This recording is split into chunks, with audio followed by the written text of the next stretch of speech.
Cida Vera do Consolador. A casa é sua.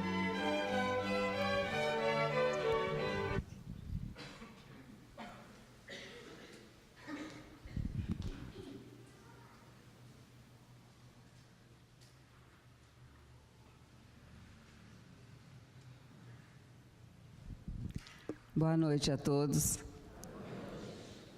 Uma alegria estar de volta a essa casa, rever os amigos. E hoje nós estávamos aqui pensando,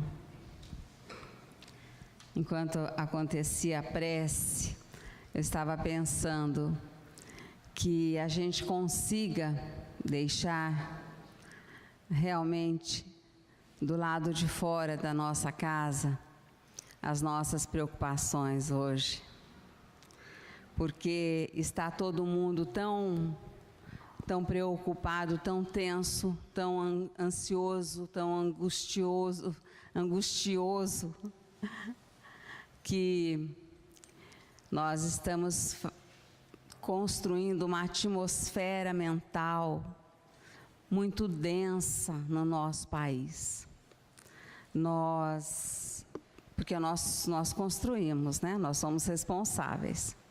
E com toda essa angústia, toda essa tensão, todo esse estresse, a gente não consegue uma sintonia muito boa. Então vamos aproveitar pelo menos esses momentos em que estamos aqui nessa casa, que já tem todo esse aparato, toda essa proteção espiritual, e vamos tentar entender um pouco mais do que é importante para a nossa vida evolutiva, para a nossa caminhada evolutiva. E o nosso trabalho hoje está justamente em cima da importância do esforço pessoal na reforma íntima, porque a reforma íntima não é uma coisa que possa ser terceirizada, não pode ser. E nós buscamos essa ideia ouvindo o Luiz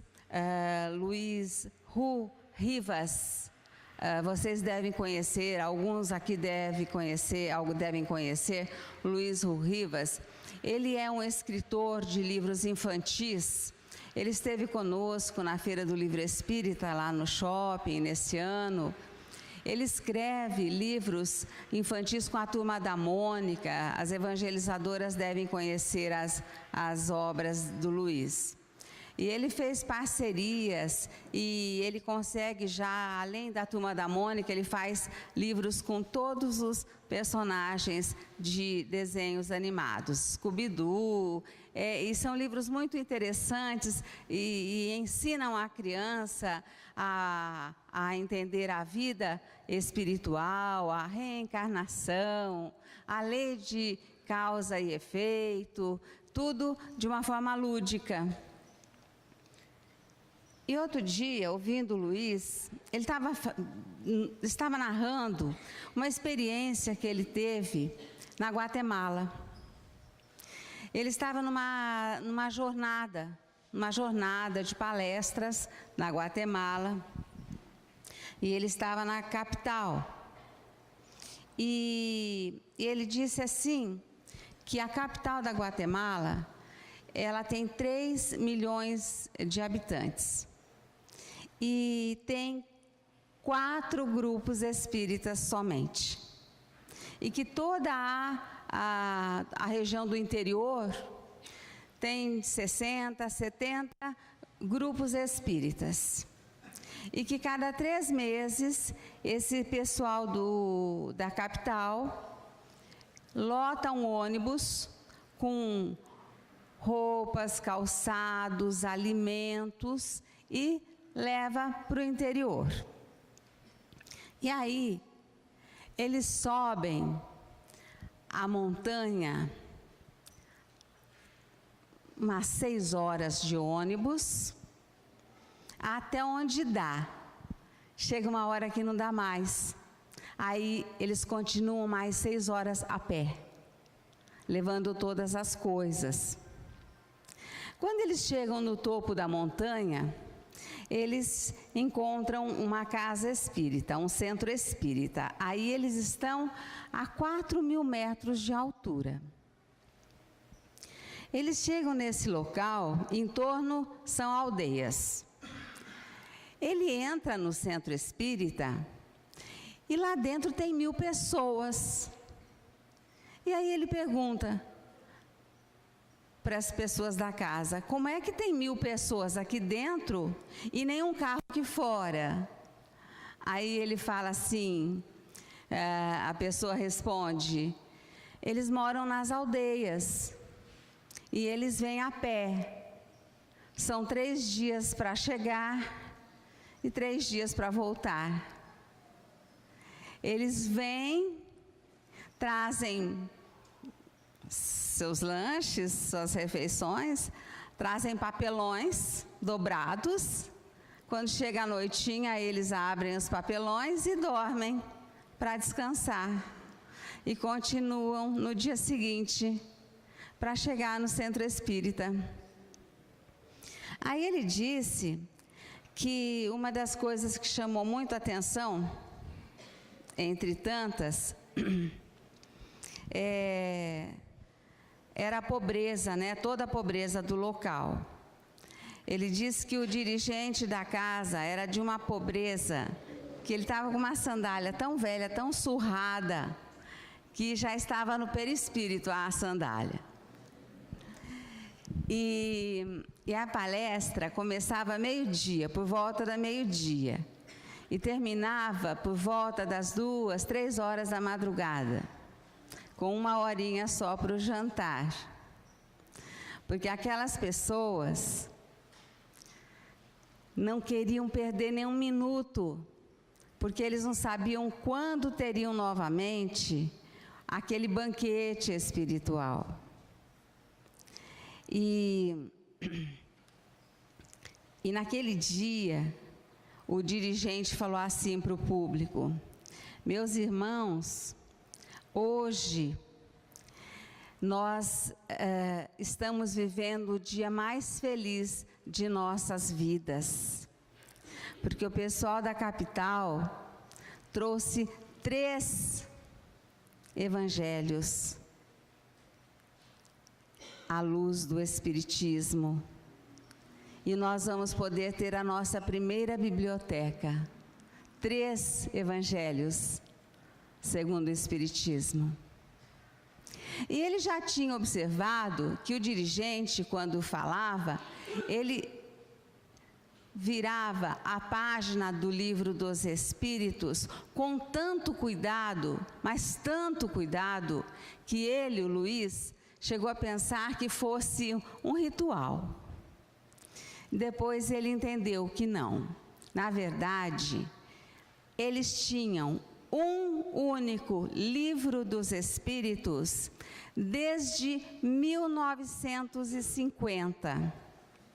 E não faz muito tempo isso, porque o Luiz, ele é até jovem, ele está aí, né, meio iniciando, se firmando, né, no movimento.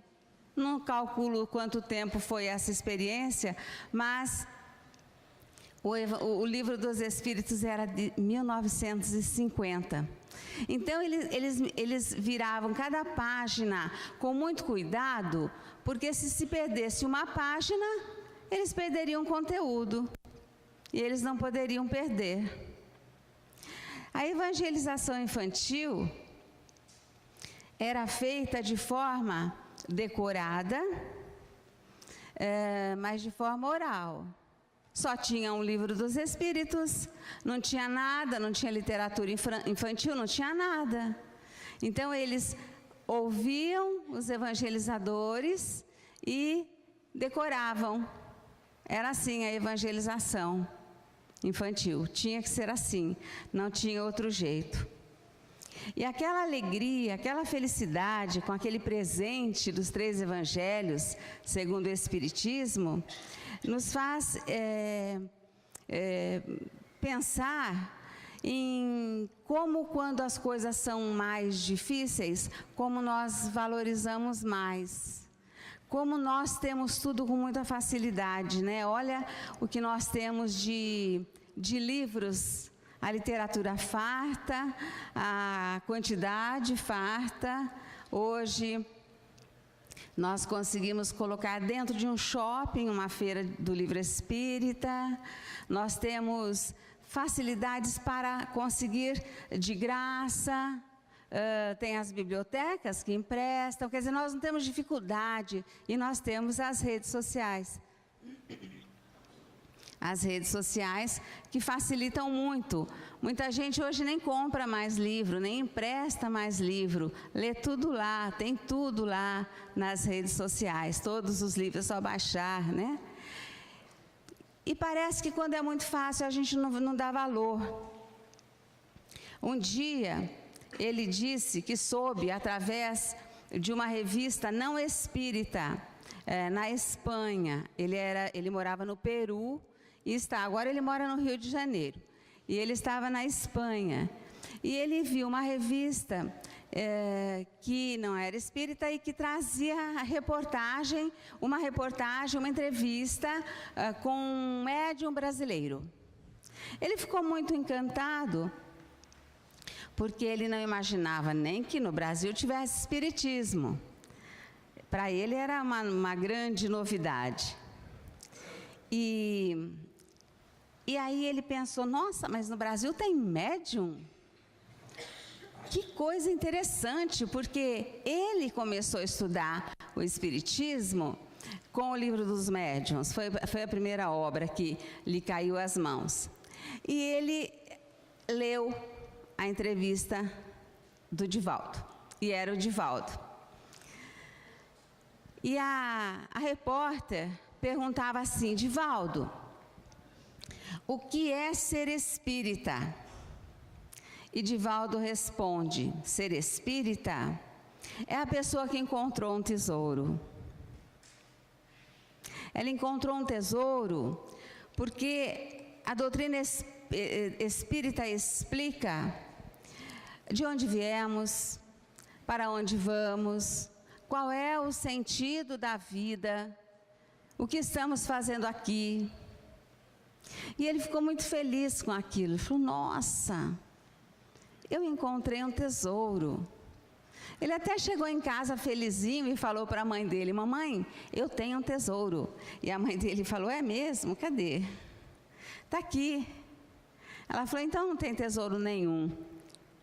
Porque só quem sente é que consegue entender o valor desse tesouro. E aí, a gente pode pensar, quer dizer, aí não dá para não pensar. Todo o trabalho que o Cristo teve conosco. Veja, ele aceitou o trabalho de governar este planeta. Na verdade, de organizar esse planeta. Ele organizou este planeta com seus assessores. E ele cuida desse planeta com tanto amor, cuida de nós, acompanha os nossos passos. E desde sempre, ele enviou seus homens, os profetas, para nos ensinarem. E eles vieram nos ensinando em cada fase, sempre respeitando a nossa capacidade de entendimento. Então, cada um vinha na sua época e falava para o homem na medida da sua capacidade de compreender. Depois vinha outro, e assim sucessivamente, ao longo dos séculos, ao longo dos milênios, até ele chegar. Antes dele, nós tivemos Moisés, que já tirou aquela imagem, aquela crença em vários deuses, falou que o Deus era um só, falou da unicidade divina de uma forma mais clara, porque isso já havia sido falado lá atrás, mas não que fosse compreensível para os homens. E Moisés, então, deixa claro que Deus é um só. E ele dá uma boa amaciada nesse bife, naqueles homens que haviam sofrido muitos anos na escravidão, de escravidão, né? Que ele foi tirar lá do Egito, aquela história lindíssima toda.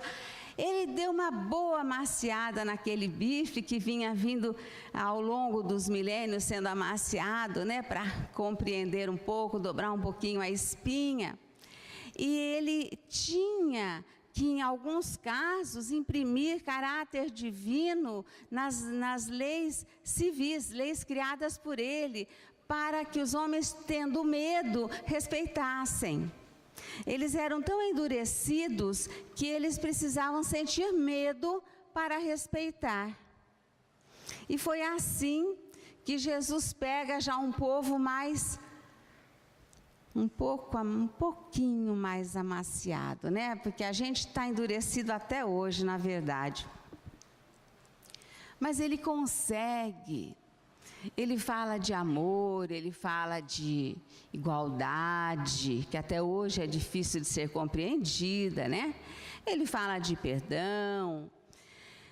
Ele deu uma estremecida nas bases de convicção dos homens. E depois do seu trabalho feito, dos seus 3 anos de messianato, quando nós colocamos ele na cruz, porque não entendemos ainda o que ele falou, seus homens ficaram muito carentes, ficaram órfãos, eles se sentiram órfãos. E daí, alguns dias, Jesus reapareceu, não foi? Ele reapareceu e falou assim para aqueles homens que estavam muito cabisbaixos: não fiquem assim, eu não vos deixarei órfãos, eu vos enviarei um outro Consolador, e este ficará com vocês até o final dos tempos. E foi assim que, rapidinho, 18 séculos depois, veio à luz pelas mãos de Allan Kardec a doutrina espírita. Então, durante todo o tempo, Jesus cuida de nós. Ele se preocupa, ele envia, ele ensina, ele ampara.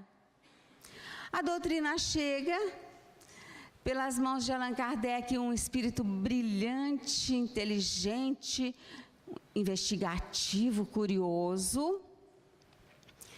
Acabou de sair do forno um livro que chama Kardec e os Espíritos. As evangelizadoras já viram?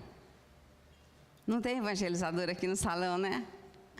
É um livro maravilhoso. Ele está em quadrinhos e com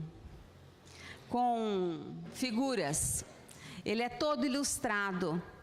Então, nós que sempre falamos de Allan Kardec, né, de uma forma, o mestre, né, o pesquisador, naquele livro nós vemos o Kardec garoto sendo levado pelas mãos da sua mãe ao Instituto Pestalozzi, que foi o seu educador. Vemos Allan Kardec conhecendo Amélie, traçando a sua trajetória com ela, fazendo seu trabalho de pesquisas. É um livro lindíssimo, para a infância, a juventude, mas é para os adultos, porque ele é muito gostoso de se ler e de se compreender.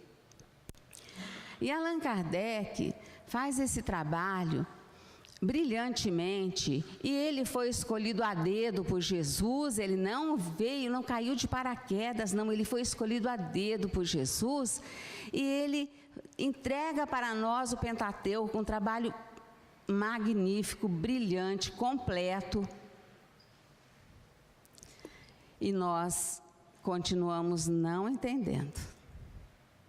Nós temos tanta dificuldade, nós temos tanta resistência, tanta preguiça nós temos, que isso é a verdade, que nós demoramos mais para aprender.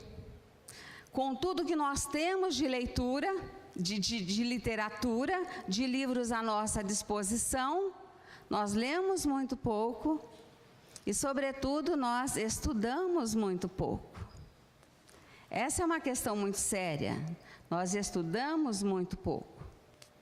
E com toda essa facilidade que temos, com toda essa preocupação do Cristo, com todo esse trabalho maravilhoso de Kardec, o que é que nós fazemos? Nós vamos ao centro quando dá. Isso é generalizando, viu, minha gente? Essa casa aqui é uma casa premiada com um número maravilhoso de público. Não é o que a gente vê na maioria das casas. A gente vai ao centro quando dá. Se chove, a gente não vai. Se faz muito frio, a gente não vai, mas se faz muito calor também, eu quero ficar na minha casa, no conforto do ar-condicionado lá na poltrona. Se tem um jogo bom, eu também não vou, porque se eu perder a hora, se tem a novela boa também eu não vou.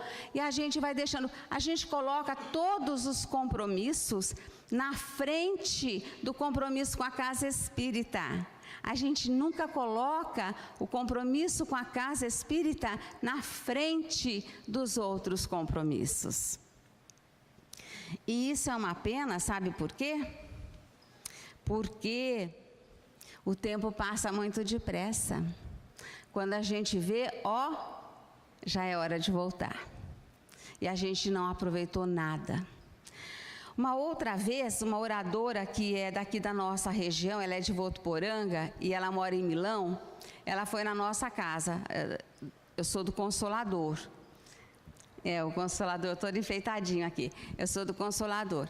E ela nos disse assim, que em Milão, naquela época, hoje tem 1.300.000 habitantes, naquela época tinha 1 milhão. Tinha uma casa espírita, uma. E ela frequentava essa casa.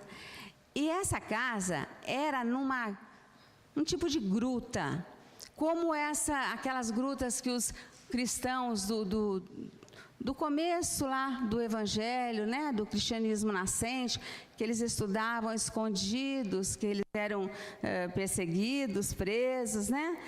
Uma gruta assim. Eles alugavam aquele espaço. Cabia umas 50 pessoas, eles se apertavam umas 70 pessoas, e lá eles faziam os estudos. 1 milhão de habitantes, tinha uma casa espírita.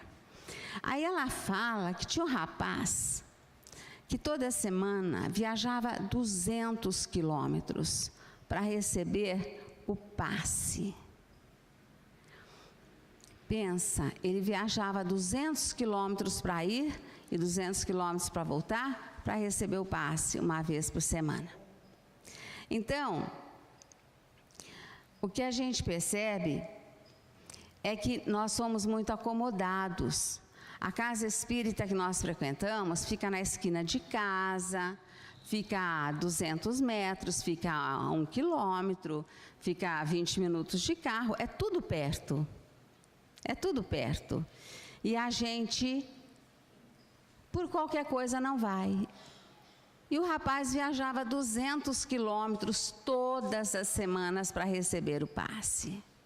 Então, parece que quando as coisas são mais difíceis, a gente valoriza mesmo. Por isso que, de vez em quando, Deus tem que dar um apertãozinho, né? Para a gente ver se dá um impulso na nossa vontade, que é tão pequena, né? Ele tem que dar um apertão, aí a gente vai, no susto.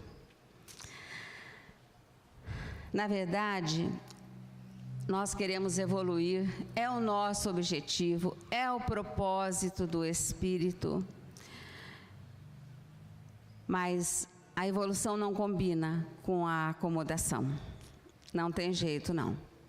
Evolução não combina com a acomodação.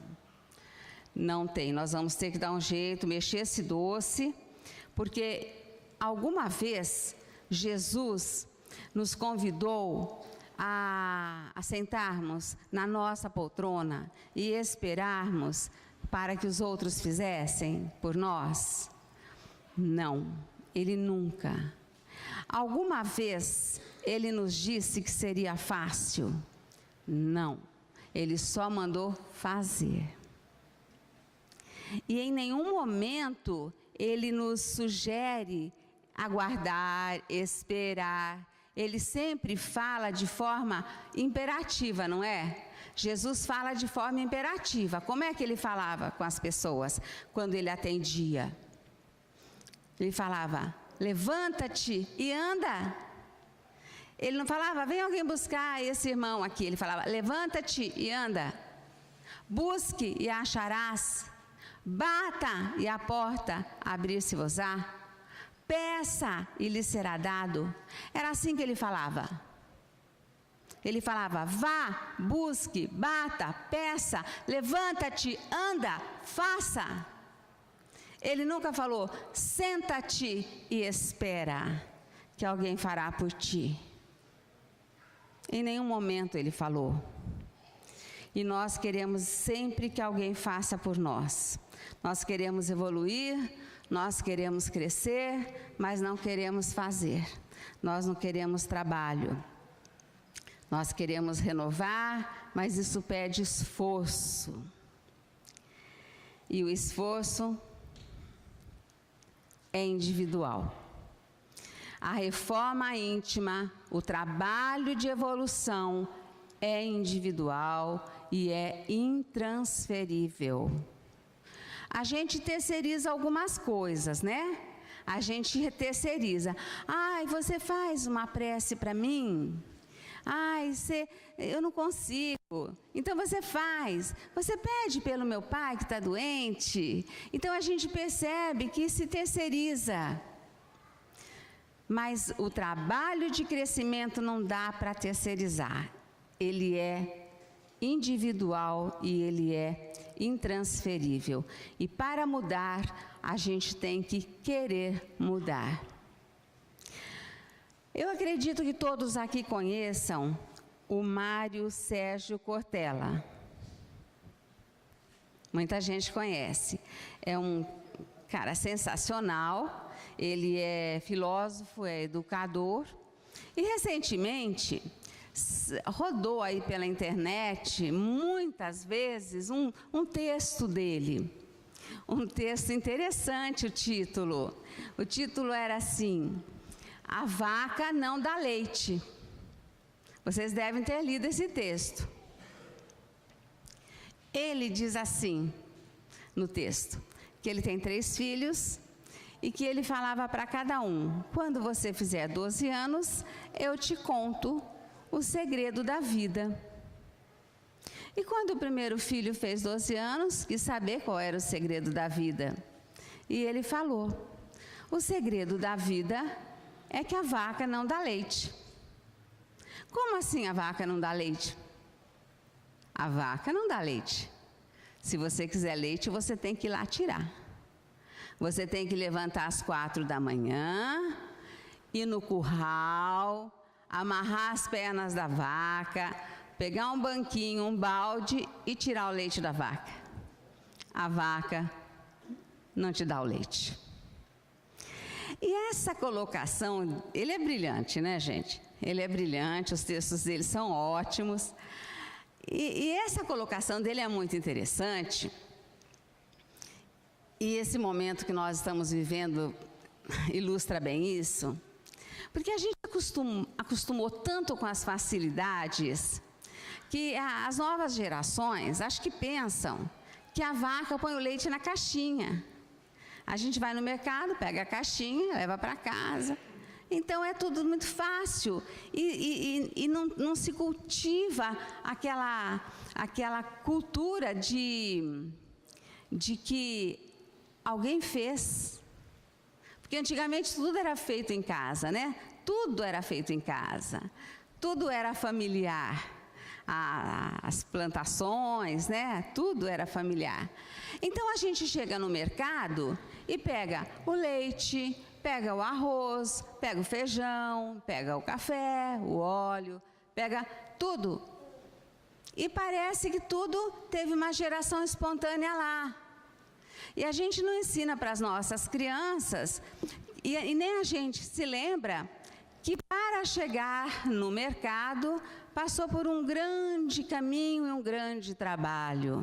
Alguém plantou, alguém cultivou, alguém colheu, alguém transportou, né? Alguém beneficiou, depois embalou, transportou para a gente ir lá no mercado comprar. Então, a gente está vendo esses dias como é que o trabalho de uns emperram o trabalho dos outros. Então, nós precisamos viver numa engrenagem que funcione. Só que essa engrenagem não é ensinada para as novas gerações. Nós abrimos a torneira na nossa casa e sai água. E a nossa água, a nossa aqui, ela é 100% tratada. Nós temos água potável na torneira. E as pessoas fazem o que com essa facilidade? Varrem a calçada com a água. Hoje a vassoura é um artigo de enfeite. As pessoas varrem a água, varrem a calçada com a água. Agora mesmo nós passamos um lanchinho e o rapaz estava lá varrendo com a água. Num momento desse, que o SEMAI pedindo economia, ele lavando o chãozinho dele lá para o lanche, mas ele não usou a vassoura, ele estava varrendo com a água. Isso é a falta de valorização de um trabalho que a gente não faz. E como a gente não faz, a gente não lembra. A gente pega e paga. E fica tudo muito fácil. Outro dia, ouvindo o Haroldo Dutra Dias, ele falou sobre Timóteo. Como a gente não pode terceirizar as coisas. Timóteo foi discípulo de Paulo de Tarso, Paulo apóstolo. E Timóteo aprendeu com Paulo de uma forma paternal. As cartas de Paulo a Timóteo são muito paternais. Ele tinha um grande afeto por Timóteo. E Timóteo, diz Haroldo na sua reflexão, para fazer a sua reforma íntima, ele teve que absorver o ensinamento de Paulo e trabalhar em si. Ele não ia fazer a sua reforma só com a sabedoria de Paulo. Ele tinha que absorver a sabedoria e trabalhar em si. E aí, Allan Kardec, que é um espírito investigativo, ele perguntava, ele obtinha as respostas, e enquanto ele não ficasse satisfeito, ele ia perguntando em cima das respostas. Tanto que nós temos questões que tem A, B, C, D, né? Então, na questão 919 do Livro dos Espíritos, Allan Kardec pergunta assim: qual é o meio prático e eficaz para se melhorar nesta vida e resistir às tentações do mal? Outro dia um orador lá na nossa casa, muito bem-humorado, falou assim, que essa pergunta deve ter sido mandada por um brasileiro. Ele queria uma forma rápida e eficaz, sem trabalho, né? E aí a resposta foi: um sábio da antiguidade já vos disse, conhece-te a ti mesmo. Allan Kardec, esse sábio nós sabemos que é Sócrates, atribui-se a ele esta frase, mas diz que não é dele, ele leu essa frase, né, na entrada do templo lá de Delfos, do oráculo, né, de Delfos, e muitos outros filósofos usaram essa frase. Allan Kardec, ouvindo essa resposta, perguntou em cima dela. É como se ele dissesse assim: ok, mas vamos lá então. Compreendemos toda a sabedoria dessa máxima, mas a dificuldade está precisamente em se conhecer a si próprio. Qual o meio de chegar a isso? E a resposta é de Santo Agostinho. E ele responde assim: fazei o que eu fazia quando vivi na terra. No fim de cada dia, interrogava a minha consciência. Passava em revista o que havia feito e me perguntava a mim mesmo se não tinha faltado ao cumprimento de algum dever, se ninguém teria motivo para se queixar de mim. Foi assim que cheguei a me conhecer e a ver o que em mim necessitava de reforma. O que foi mesmo que Santo Agostinho fez? No anoitecer de cada dia, no final do expediente, ele fazia uma reflexão. Ele refletia sobre tudo que ele havia feito naquele dia. E ele pensava se ele não havia deixado alguém descontente, alguém magoado, se ele havia feito todo o bem que ele podia. E no dia seguinte, ele já procurava corrigir. Foi assim que cheguei a me conhecer e a ver o que em mim necessitava de reforma. Então, no final de cada dia, ele refletia e no dia seguinte, ele já procurava não cometer aqueles erros que ele entendia ter cometido no dia anterior. E nós, que somos muito espertinhos, o que fazemos? Chega no fim do ano, a gente faz a reflexão. De 365 dias. Não dá para lembrar muita coisa. Então a gente fala assim, faz a grosso modo, e a gente fala assim, bom, então para o ano que vem, para o ano novo, eu vou fazer uma lista de propostas. Então eu faço lá um monte, mas um monte, né? Porque aí tem muita coisa, é um ano todo. E a gente começa lá, começa pela dieta, né? A gente começa pela dieta. Eu vou para a academia, vou fazer caminhada, eu vou fazer um trabalho voluntário e faz uma lista, mas uma lista muito grande. E aí vira o ano e a vida vem como vinha antes, ela não muda. Se a gente não mudar, ela não muda, ela vem num rolo compressor. Quando a gente vê, a gente já está chegando em junho e a nossa lista não saiu nem do começo. Então, Santo Agostinho tinha a inteligência de fazer a reflexão diariamente e a correção diariamente. Aí sim ele conseguia fazer a reforma íntima. Qual é o meio mais rápido e eficaz? É esse. Faça todo dia a sua introspecção e as mudanças que têm que ser feitas em você, em si, né? Porque todos nós temos que fazer isso. Todos os dias. Esse é o meio mais prático e eficaz. Fazer a reflexão todo dia. Nossa, hoje eu não fui feliz naquela colocação, hoje eu pisei na bola, não foi bom. Amanhã eu vou me retratar. Amanhã eu vou fazer diferente. E assim a gente já vai deixando em dia a nossa tentativa constante, né? Que tem que ser constante, de reforma.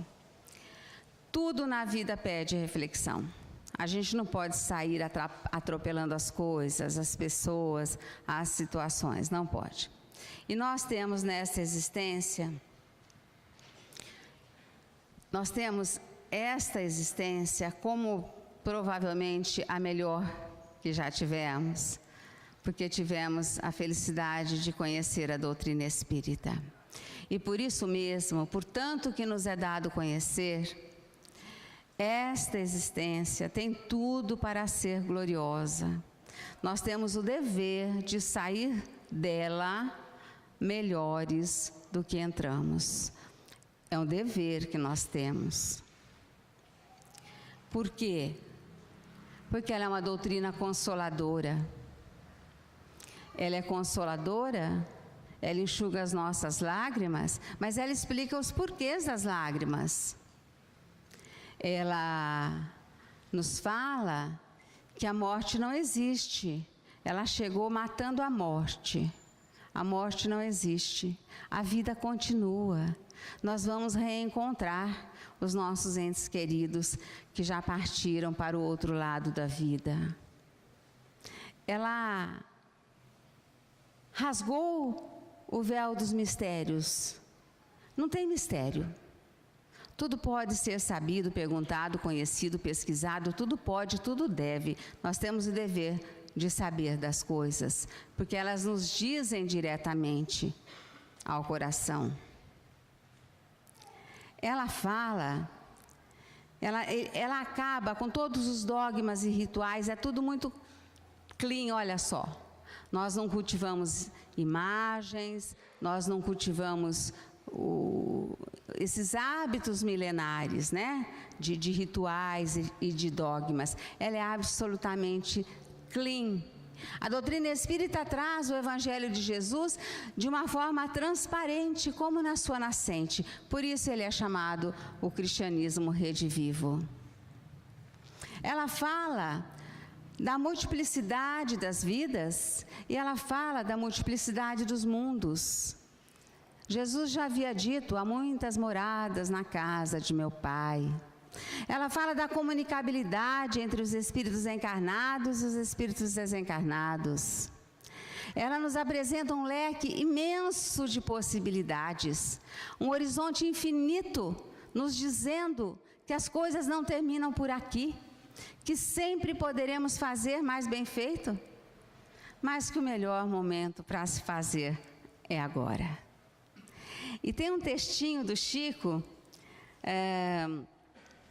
do livro Ainda Hoje, que diz assim: recorda assim, que o dia de melhorar é este mesmo, que nos achamos uns à frente dos outros, respirando o mesmo clima de regeneração e de luta, nem ontem, nem amanhã, mas agora.